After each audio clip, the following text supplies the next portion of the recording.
14번째 질문, 돈의 속성. 돈에 대해서는 제가 좀 일각이 있죠. 왜냐면, 인류 화폐 기원부터 시작해서, 18세기, 그때 화폐의 대변혁과 19세기에 또 이 화폐의 대변혁, 여러 가지 큰 사건들이 있었죠. 그걸 다 공부했고, 구도자의 길을 갈 때 이 화폐에 대해서도 공부를 했어요. 왜냐면 돈이, 우리 삶에 있어서 돈이 굉장히 많은 부분을 차지하기 때문에 제가 따로 이 화폐 경제학이나 이 돈의 이 기원이라던가 이 돈이 인간 세계에 미치는 영향에 대해서 굉장히 전문적이고 심오하게 공부를 많이 했습니다.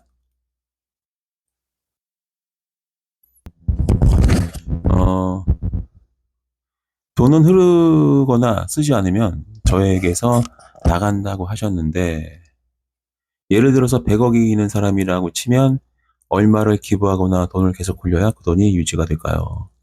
100억 중에 10억만 굴린다고 쳐도 돈은 계속 순환시켜서 나머지 90억은 안 굴려도 될까요? 돈을 쓰면은 그 가치 창조로 인해서 자신에게 다시 돌아온다고 알고 있습니다.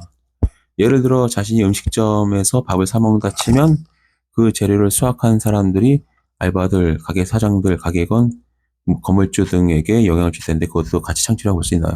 그렇죠.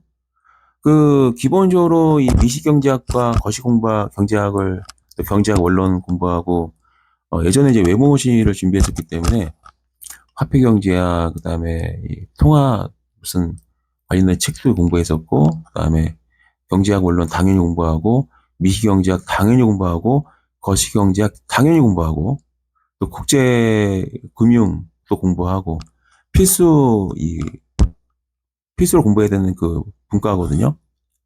그러니까 외국어시를 3년 정도 준비하면서 경제학을 굉장히 깊이 많이 공부했어요. 그냥 단순하게 이 무속이나 주술적으로 보는 게 아니라 현실적인 그런 실험 학문을 통해서 이 서적을 보고 또 강의도 듣고 해서 공부를 했는데, 돈은 흐르거나 쓰지 않으면 나에게서 나간다. 돈은 흐르거나 쓰지 않으면 나에게 나간다. 이게 무슨 말이냐면, 이제 설명을 드릴게요. 약간 좀 질문에서 오해를 하셨다라는 느낌이 확 들거든요. 집중 설명해 드릴게요. 이 돈이 흐르거나 쓰지 않으면 나에게 나간다. 이게 무슨 말이냐면, 제가 저한테 타로점 보시면서 상담하는 분들 되게 많잖아요. 그분들 중에 CEO도 있고, 또 중소기업 대표도 있고, 또 이 대기업 대표도 있고 그랬거든요. 그분들이 이제 저한테 또 이제 말씀 많이 해드리는데, 그분들한테, 이 사업이 잘 되면 비용이 많이 깨집니다. 당연한 거죠. 사업의 규모가 커지면 규모의 경제학에 따라서 당연히 생산 시설도 늘어나고, 공장도 늘어나고, 행정관리 직원들도 늘어나고, 또 인건비 많이 나가고, 또 인건비라는 거는 또 이 노동자들에 대해서 피고용인에 대한 또 관리 비용이 들어가고, 그것만 나갑니까? 또 복지도 들어가고, 또 현행법이 필수 의무사항으로 하는 4대 보험도 나갈 것이고 등등. 그리고 또 그 인적 자원들이 물적 소비를 통해서, 즉, 사무용품이라든가 여러 가지 필수 용품들 있잖아요. 그게 있어야 또 일을 할 거 아니에요. 프린터기 뭐 시작해가지고 그다음에 보안, 비용도 들어가고 등등 겁나게 많이 들어가죠. 또 광고비부터 시작해가지고 또, 그 모든 비용들이 많이 발생하기 시작합니다. 그 비용이 많이 늘어나는 게 짜증나 하신 분은 그러시지 않은 거죠. 사업이 커질 수가 없고, 그 비용이 나가는 거를 당연시 여기면서 그 안에서 수익을 극대화하는 그런 묘책을 가지고 계신 분들이 제발 회장님이 되시는 거죠. 네. 머리가 좋아야 돼요. 그런 면에서 순환을 말씀드린 겁니다.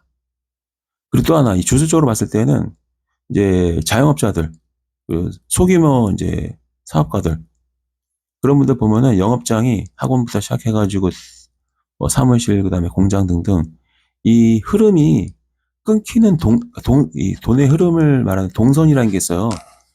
보통 성공하신 사업가분들은 다 아세요, 이거는. 그분들이 뭐 무속인이나 주술사가 아닌데도 그분들이 다 알고 있는 상식이거든요.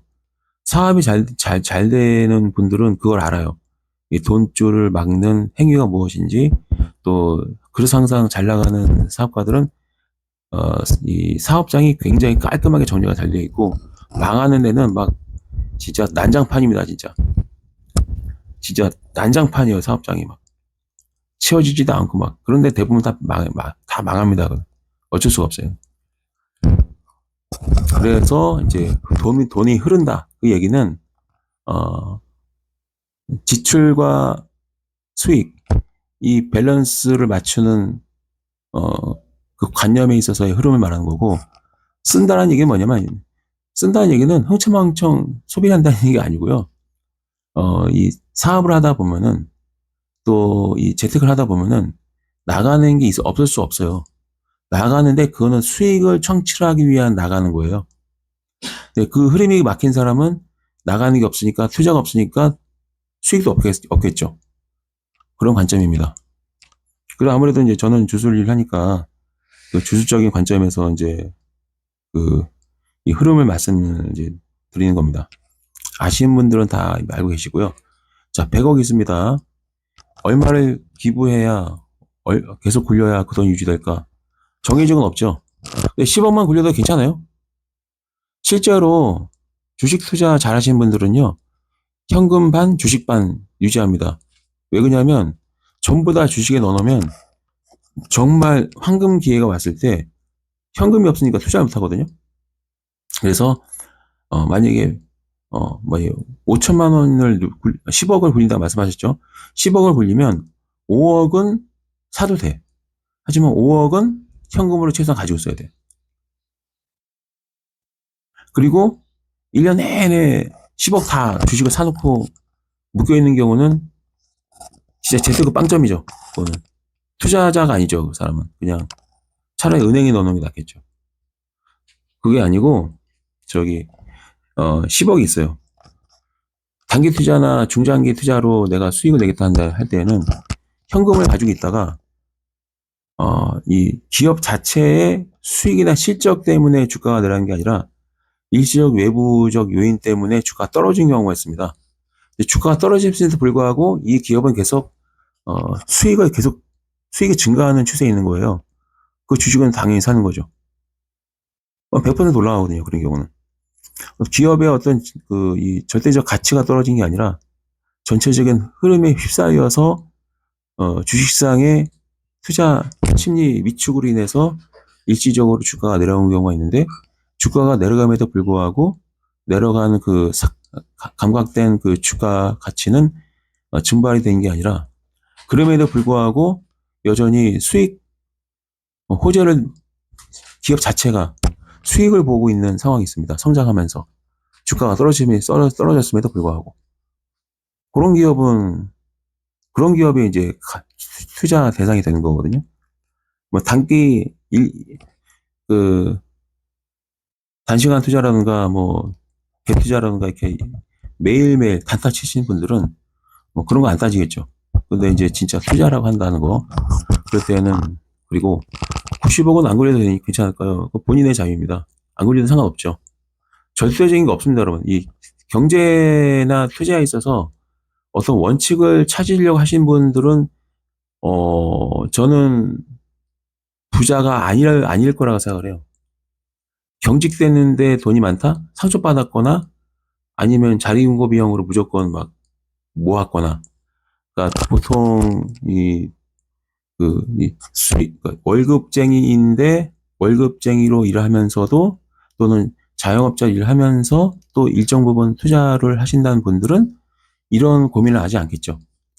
그래서 얼마를 굴리고 얼마를 안 굴린다. 이 정해진 원칙은 없다.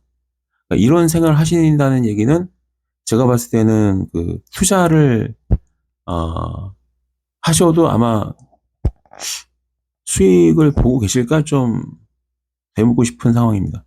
왜냐하면 저도 그렇고 제가 아는 대부분의 투자로 인해서 수익 본 분들은 이 정해진 원칙이 없다라는 그게 상식이거든요.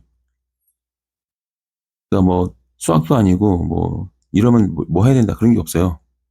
그 다음에 돈을 쓰면은 그 가치 창조로 인해서 자신에게 다시 온다고 알고 있습니다. 어, 당연한 거 아닙니까, 여러분? 자본주의 사회에서. 그리고 인간 세계상에서 상식입니다, 이건, 여러분. 이제 질문하신 분도 그 상식을 알고 계시는 거잖아요. 화폐라는 거는 어떤 교역의 수단이 아닙니까? 그리고 화폐라는 거는 화폐 자체에 대한 어떤 가치하기보다는 그게 이제 위탁 증서잖아요, 원래. 화폐라는 거는. 조선시대 때에도 그 이 주막이라는 그 시스템이 됐을 때 실질적으로 증서를 가지고 숙박을 하고 또 식사를 하고 그랬거든요. 숙식. 그러니까 그 엽전이 너무 무거웠기 때문에 첫 번째 맡기고 증서 받아서 그 증서를 가지고 주막마다 다니면서 쓴 거예요. 증서 보여주고. 물론 이제 엽전을 바로 내주시는 사람도 계셨지만 너무 무겁기 때문에 이제 증서를 가지고 흔히 말하면은 서양에서 우리가 이제 근본 황금에 근거한 근본이 이제 그 화폐 체제 아닙니까? 그래서 이제 각 나라마다 그 중앙은행에는 금을 가지고 있는 거거든요. 원래 이 서부 개척사에서 금을 맡기고 내가 이제 금을 막 몇십 킬로씩 들고 다닐 수가 없고 그러면은 이제 강도한테 당할 경우 있기 때문에 은행이라는 튼튼한 창고에 내 금을 맡겨놓고 내가 몇 킬로 정도를 맡겨놨다라는 그 증서를 받아요. 그 증서를 가지고 있으면 이 사람은 그 이 증서에 지불 능력을 인정받는 거거든요. 우리가 사용하는 신용카드도 다 그 똑같은 거를 이제 그 원리를 이용해서 만든 게 신용카드이고 지금 수많은 뭐 페이라고 하는 앱들 있잖아요. 그것도 지불 능력을 인정해주는 그 기반에 있어서 그 예전에 서부 개척사 때 황금 맡기고 이 위탁 증서가 지금의 화폐잖아요. 그거를 가지고 하는 것처럼 상품권도 마찬가지고 지역 화폐도 마찬가지고 그리고 이 뱅킹 앱도 마찬가지고 다 그 단순한 초기의 사회적 약속, 위탁 증서에 대한 지불 능력 인정에 기반한 그게 이제 맞단 말이에요. 당연히 돈을 써야 경제가 돌아가는 건 당연한 거겠죠. 돈을 집안에 일본처럼 돈을 무슨 다람쥐가 도토리 모으듯이 집안에 막 몇백억 현금으로 가지고 있으면 본인은 뿌듯하겠지만 그런 사람이 많아질수록 화폐 가치가 갑자기 막 시장에 화폐가 많이 풀려버리니까 잘못하면은 화폐 계속 회수는 안 되고 돈을 찍어내기만 하면은 시장에 화폐가 많이 풀리는 거기 때문에 당연히 어떤 일이 벌어질까요? 네. 인플레이션이 발생할 수도 있죠. 또 아울러 화폐를 가지고 융통하지 않고 가지고만 있으면은 근데 중앙은행에서 화폐를 안 찍어내면 이제 매점 매석의 위험이 발생하죠. 화폐를 다 가지고 있어가지고 시장에 화폐가 없으니까 화폐 가치가 올라가. 그런 일이 또 벌써 발생할 수 있기 때문에 돈을 어느 정도 쓰는 게 맞습니다. 어차피 여러분들이 이 진리를 추구하신 분이라면 빈손으로 왔다가 빈손으로 가는 겁니다. 그러니까 죽기 전에 뭐 좀 소비를 잘하는 자식한테 재산을 물려주거나 아니면은 재산 물려줘서 상속세 많이 내니까 그것도 기부하는 거란 말이에요. 사회적 기부. 그러니까 뭐 증여세를 내주면서 자식한테 100억 주는데 50억 세금 내고 50억 주는 것도 돈을 굴리는 거죠. 세상에 돈을 푸는 거지. 아까워하지 마시고 100억 줄 수 있었는데 50억밖에 못 줬다고 화내지 마시고 그 자식한테 50억이나 되는 돈을 받았다는 걸 인지시키고 그 자식이 다시 50억을 종잣돈으로 해서 천억 자산가 될 수 있는 그 지혜를 가르치세요.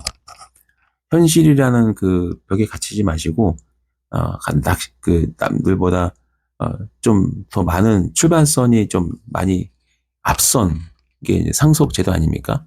증여고. 그러니까 그것만으로도 스케일이라고 생각하고 사회 탓을 하시면 안 되는.